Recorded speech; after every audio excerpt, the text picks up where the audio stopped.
Moving on, House Republicans with approval from President Donald Trump have released the disputed memo which Trump says would embarrass the Federal Bureau of Investigation.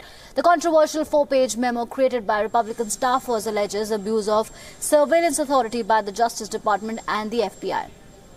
President Trump went on to say that the memo highlights anti-Trump bias in the Justice Department and the FBI. But there's plenty of backlash against the memo. Former FBI Director James Comey tweeted after its release saying, and I quote, "That's it. Dishonest and misleading memo wrecked the House Intel Committee, destroyed trust with intelligence community, damaged relationship with the FISA court, and inexcusably exposed classified investigation of an American citizen. For what? DOJ and FBI must keep doing their jobs." Democrats have also slammed the memo as an inaccurate and misleading portrait intended to undermine Special Counsel Robert Mueller's Russia probe.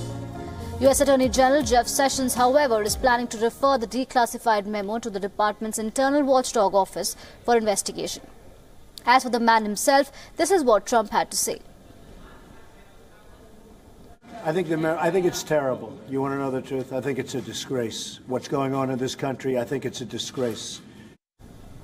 And we earlier spoke to WION correspondent Kevin McAllister from Washington, D.C. Let's listen.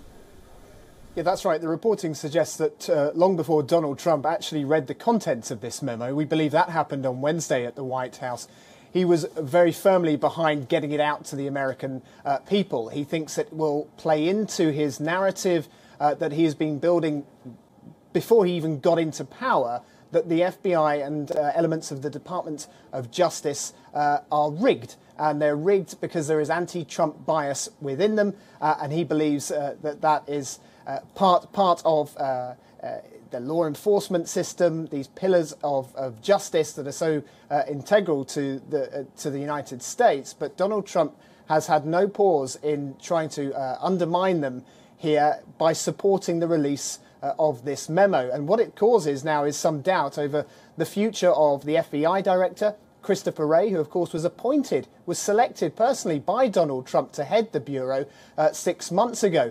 Is his position now untenable now that the president has gone out of his way to ignore the advice of the FBI? Remember, they said they had grave concerns over this being made public. He's circled round that.